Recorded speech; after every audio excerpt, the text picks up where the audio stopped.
नमस्कार दोस्तों, आपका मेरे चैनल पर स्वागत है। चलिए दोस्तों शुरू करते हैं आज की कहानी। चारों युगों में लड़ाई क्यों हुई? भगवान महाकाल से कलयुग को क्यों न्याय मांगनी पड़ी? एक समय की बात है, यह चारों युग सतयुग, त्रेता युग, द्वापर युग और कलयुग चारों भाई थे। चारों भाई एक साथ बैठे बातें कर रहे थे कि उनमें वाद विवाद हो जाता है। सबसे पहले सतयुग कहने लगा कि तुम सब मुझसे छोटे हो, तुम मेरी बराबरी कैसे कर सकते हो? सतयुग की बात सुनकर त्रेता युग ने कहा कि तुम सबसे बड़े कैसे हो सकते हो? इन सब में बड़ा तो मैं हूँ, मैं ही सर्वश्रेष्ठ हूँ, तुम मुझसे बड़े नहीं हो सकते। उसके बाद द्वापर युग बोल उठा कि आप दोनों श्रेष्ठ कैसे हो सकते हो? तुम सब में श्रेष्ठ तो मैं, मुझसे श्रेष्ठ होने का तुम दोनों का कोई प्रश्न ही नहीं उठता। द्वापर युग की बात सुनकर कल युग ने कहा कि तुम तीनों श्रेष्ठ कैसे हो सकते हो? तुम हकीकत को तो जानते ही नहीं, बस मैं तुम तीनों से श्रेष्ठ हूं। दोस्तों, चारों युग इस तरह आपस में झगड़ने लगे। काफी देर तक चारों युगों में बहस होती रही।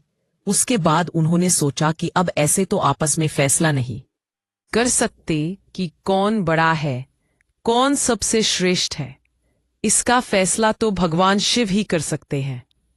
भगवान शिव ही आदि और अनंत है। उन्हीं के पास हम अपनी समस्या को लेकर कैलाश पर्वत पर चलते हैं। वही इसका न्याय कर सकते हैं।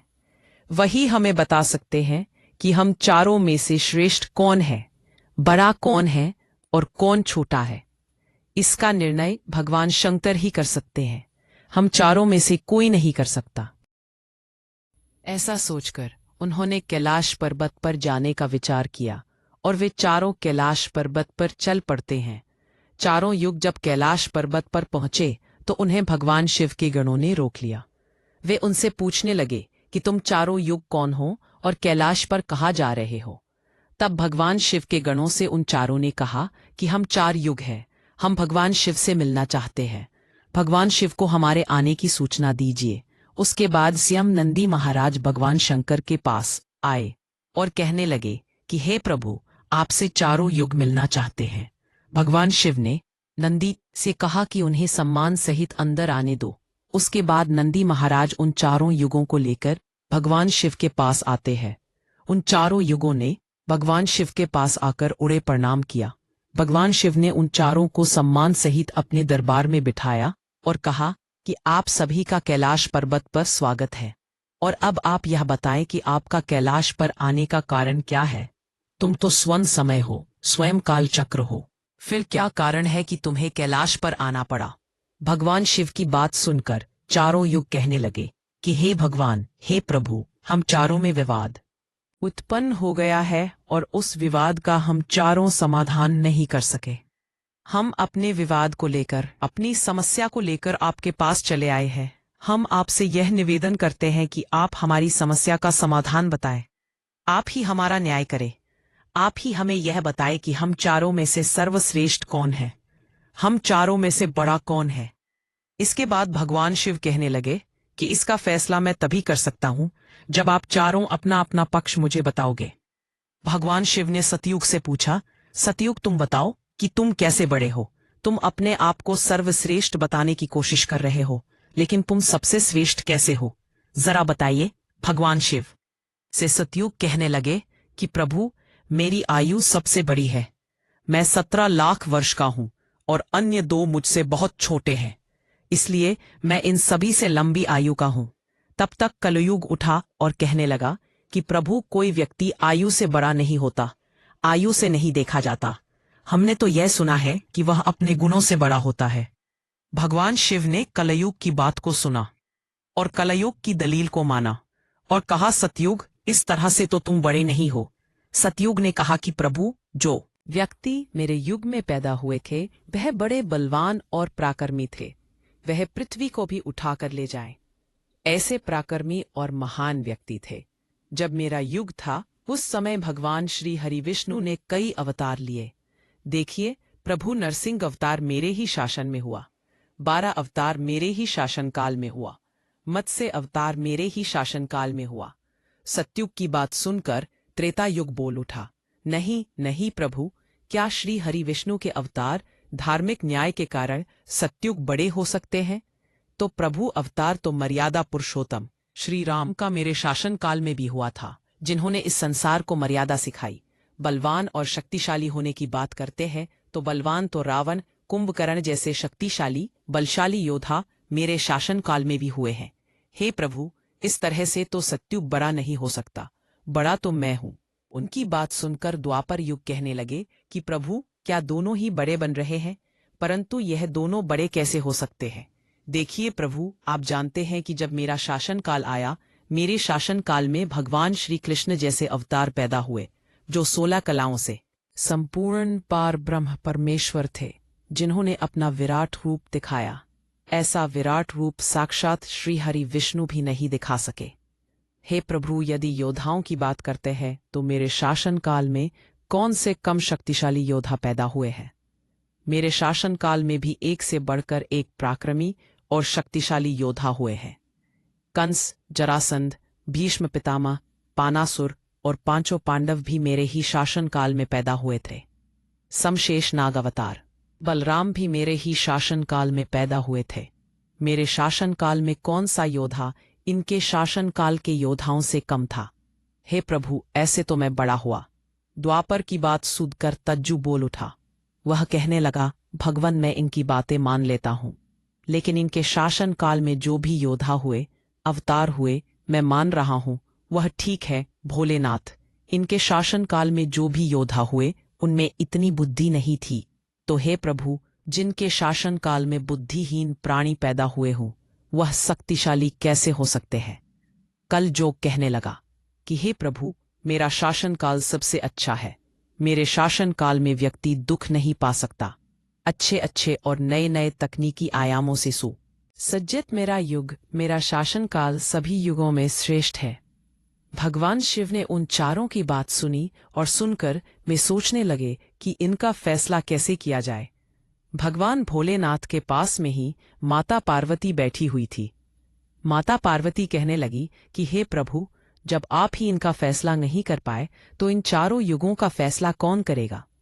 यह चारों भाई आपस में लड़ लड़कर ही मर जाएंगे। हे प्रभु, इसलिए आप इन चारों का फैसला कीजिए।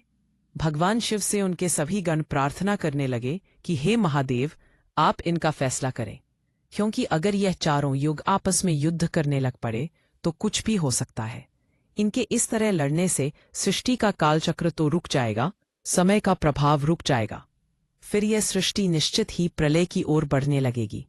भगवान शिव ने कहा कि ठीक है, तुम सब की प्रार्थना मानते हुए मैं इन चारों युगों का फैसला करूंगा।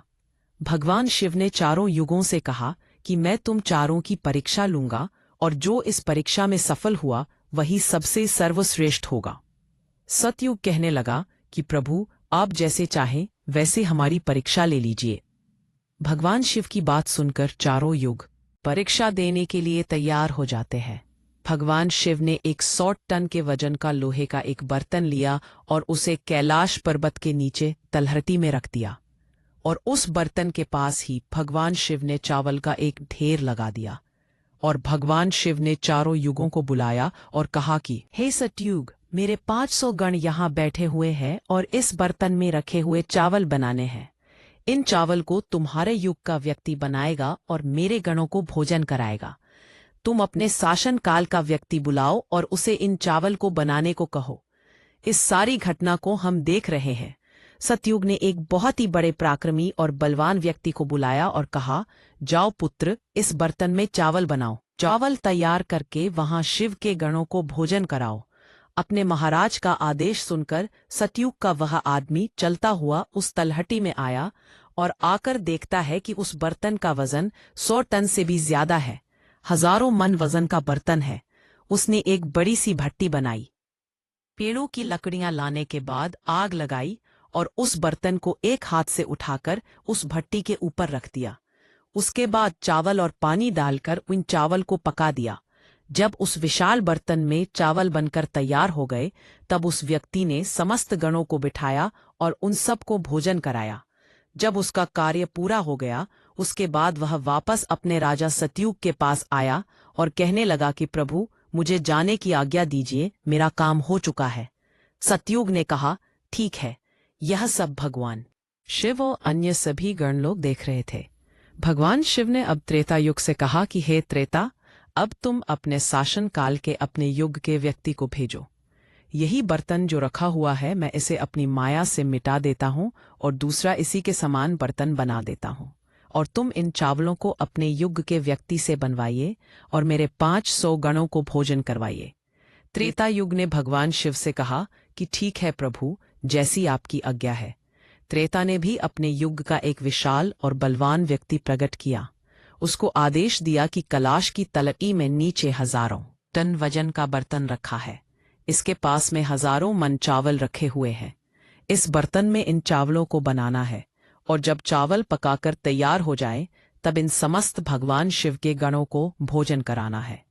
अब वे व्यक्ति उस बर्तन के पास आया। पास में ही उसने भी एक भट्टी बनाई और भट्टी बनाकर पेड़ों से लकड़ियां लाकर आग जलाई। उसके बाद दोनों हाथों से ताकत लगाकर उस बर्तन को भट्टी पर रख दिया। अब उसने उसमें चावल और पानी डालकर चावलों को पकाकर तैयार किया। भोजन तैयार होने के बाद उस व्यक्ति ने भगवान शिव के गणों को भोजन कराया। समस्त गण भोजन करने के बाद प्रसन्नता पूर्वक कैलाश पर्वत पर आ गए। भगवान शिव ने फिर अपनी माया से उस बर्तन और भट्टी को गायब कर दिया। अब द्वापर युग से कहा कि द्वापर, अब इन दोनों ने अपनी अपनी परीक्षा दे दी है और अब तुम्हारी बारी है। भगवान शिव ने फिर से तलहटी में एक बड़ा सा बर्तन और चावलों का ढेर लगा दिया। उसके बाद द्वापर से कहा, उतना ही बड़ा बर्तन तुम्हें उस तलहटी में दिखाई दे रहा है। इसमें भोजन पकाकर मेरे 500 गणों को भोजन कराना है। द्वापर ने कहा कि ठीक है प्रभु, जैसी आपकी इच्छा है। मैं पूरा प्रयत्न करूंगा कि मेरे शासन काल का व्यक्ति इस कार्य को सफलतापूर्वक करे।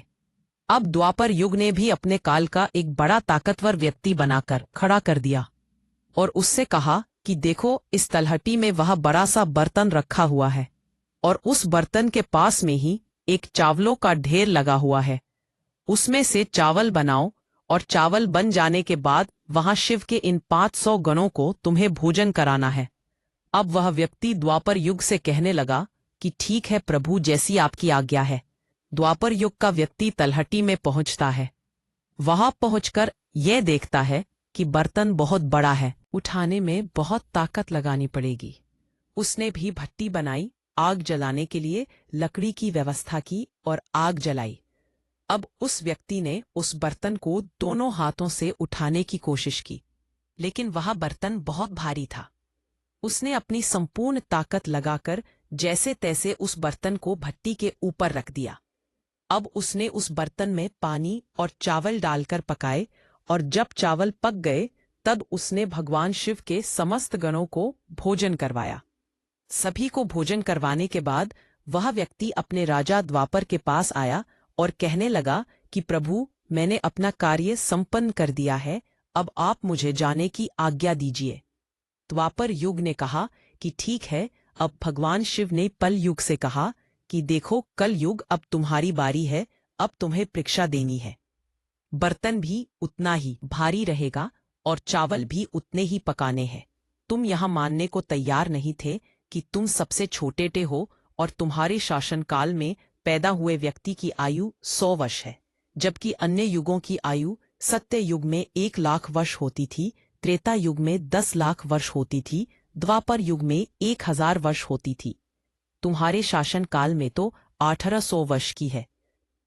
तुम्हारा आदमी भी छोटा है। भगवान शिव की बात सुनकर कल युग कहने लगा कि प्रभु, ठीक है, मैं आपकी समस्त बातें मान रहा हूं, लेकिन आप ऐसी बातें कहकर मुझे निराश मत कीजिए। इसलिए प्रभु, आप मुझे भी मौका दीजिए। भगवान शिव ने कहा, ठीक है, जैसे तुम्हारी इच्छा है। ये बर्तन और ढेर सारे चावल रखे हुए हैं। ये चावल तुम्हें अपने शासन काल के व्यक्ति से बंटवा कर मेरे समस्त गणों को भोजन करवाना है। उसने कहा कि ठीक है प्रभु। उसकी बात सुनकर भगवान शिव थोड़े अचंभित हुए कि क्या कल युग का व्यक्ति इतने भारी बर्तन को उठा पाएगा और इतनी मात्रा में चावल बना पाएगा। तब कल युग ने एक बहुत बुद्धिमान व्यक्ति को प्रकट किया। वह बड़ा ही तीक्ष्ण बुद्धि का व्यक्ति था, सोच समझकर सब कार्य करने वाला। सभी गुणों से संपन्न व्यक्ति को कल युग ने प्रकट किया और उससे कहा कि तुम्हें उस बड़े से बर्तन में तलहटी में रखे चावल पकाने हैं और सब गणों को भोजन करवाना है। अगर तुम परीक्षा में असफल हो गए तो मैं सबसे छोटा हो जाएगा। यह बात सुनकर उस व्यक्ति ने कहा कि आप एक बर्तन की बात करते हो, ऐसे कई बर्तन यदि मेरे सामने हो तो भी कुछ नहीं कर सकते। जब उस व्यक्ति की बात उन तीनों युगों ने सुनी तो वह भी हंसने लगे। वह कहने लगे कि जो छोटा सा व्यक्ति जिसकी मात्र 3.5 हाथ लंबाई है, जबकि हमारे शासनकाल में व्यक्तियों की लंबाई तो बहुत हुआ करती थी। सतयुग के व्यक्ति की लंबाई स्वयं के 22 हाथी, त्रेतायुग के व्यक्ति की लंबाई 14 हाथी, द्वापर युग के व्यक्ति की लंबाई 7 हाथी, कलयुग के व्यक्ति की लंबाई स्वयं के मात्र 3.5 हाथ होती है। तब कलयुग ने कहा कि आप सब देखते रहिए, मैंने अपने शासनकाल के व्यक्ति को भोजन बनाने के लिए भेज दिया है। कलयुग का आदेश पाकर वह व्यक्ति उस तलहथी में आया। वहां आकर उसने देखा कि बर्तन बहुत विशाल है और उस बर्तन का वजन तो बहुत ज्यादा है, इस तरह मैं उसे उठा नहीं पाऊंगा। उसने पहले कुछ सोचा कि उस बर्तन के नीचे भट्टी खोदकर तैयार कर दी। लकड़ी को इकट्ठा करने की व्यवस्था में तो उसे बिल्कुल भी समय नहीं लगा। अब उसने पानी और चावलों को उस बर्तन में डाल दिया और उस भट्टी में आग जला दी। कुछ ही समय में चावल पककर तैयार हो गए। इस घटना को भगवान शिव और समस्त गण देख रहे थे। सब लोग देख रहे थे। जब चावल पक गए तो उस व्यक्ति ने भगवान शिव के गणों को एक कतार में बिठा दिया और उनमें से 4 गणों को उसने कहा कि आप मेरा साथ दे, मैं बैठा हुआ हूं, आप इन चावलों को आपस में परोस दे। उसकी बात सुनकर भगवान शिव के 4 विशाल गण आते हैं और उन पके हुए चावलों को समस्त गणों को परोस देते हैं। तब उस व्यक्ति ने कहा कि आप सब भोजन करिए।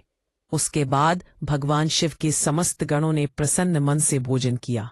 उसके बाद उस व्यक्ति ने शेष बचे हुए उन 4 भगवान के गणों को भी भोजन करवाया और भोजन कराने के बाद उस बर्तन को साफ किया।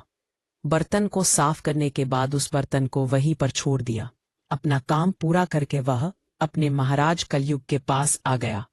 कलयुग के पास आकर कहने लगा कि प्रभु, मैंने अपना काम कर दिया है, अब आप मुझे जाने की आज्ञा दीजिए। कलयुग ने उसके काम से खुश होकर उसे कहा, ठीक है। वह व्यक्ति वहां से चला गया। यह सब देखकर भगवान शिव और वह तीनों युग हैरान रह गए। अब कलयुग भगवान शिव से कहने लगा, प्रभु, अब आप निर्णय कीजिए कि हम चारों में से बड़ा कौन है, कौन सर्वश्रेष्ठ है। अब भगवान शिव उनसे कहने लगे कि तुम चारों की परीक्षा मैंने देखी। भगवान शिव ने कहा कि जब सतयुग का व्यक्ति आया तो उसने एक हाथ की ताकत से वह बर्तन उठाया और भुट्टी पर रखकर भोजन पकाया और स्वयं सभी गणों को भोजन परोसा। उसके बाद जब त्रेता युग के व्यक्ति की बारी आई तो उसने भी दोनों हाथों से उस बर्तन को भट्टी पर रखकर भोजन पकाया, मेरे समस्त गणों को स्वयं भोजन कराया।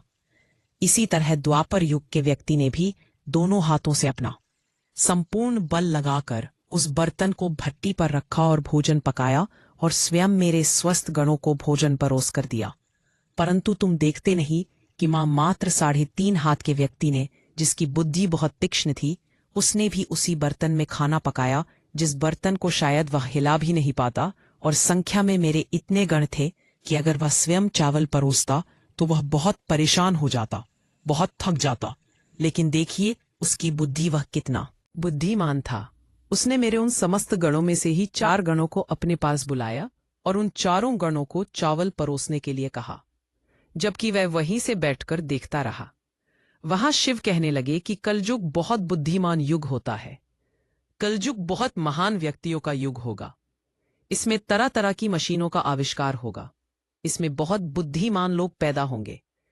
इसलिए सभी युगों से वहां शिव कहने लगे, तुम्हारे व्यक्ति और तुम जैसा शासन करते आए हो, अच्छा किया। तुम सत्यता और निष्ठा पर रहे, ठीक है। लेकिन तुम्हारे युग के नोट ऑफ व्यक्तियों में बुद्धि का अभाव था। उन्होंने अपनी बुद्धि का उपयोग नहीं किया। कुंभकर्ण, रावण, हिरण्याक्ष जैसे योद्धा, जिनके सामने स्वयं भगवान अवतार लेकर आए, वह यह भी नहीं जान सके यह तो भगवान है, सृष्टि के रचनाकार है, वह उनसे ही युद्ध करने लगे और युद्ध में मारे गए। आप कलयुग के व्यक्ति को देखिए कितना बुद्धिमान है। और आगे आने वाले समय में कलयुग के शासन काल में ऐसे ही एक से एक बढ़कर बुद्धिमान व्यक्ति देखने को मिलेंगे। तब भगवान शिव ने फैसला किया कि तुम चारों युगों में कलयुग सबसे बड़ा होगा। कलयुग मशीनों का योग होगा। कलयुग के समय में बड़ी बड़ी मशीनों का आविष्कार होगा जो दूसरे युग में नहीं हुआ। भगवान शिव की बात सुनकर चारों युग उनके फैसले को मान लेते हैं। इसके बाद चारों युग अपने अपने धाम को अपने अपने शासनकाल में अपने अपने राज्य में लौट जाते हैं। अगर आप कोई है कहानी पसंद आई हो तो वीडियो को लाइक करें और चैनल को सब्सक्राइब करना ना भूलें। आप सभी का धन्यवाद।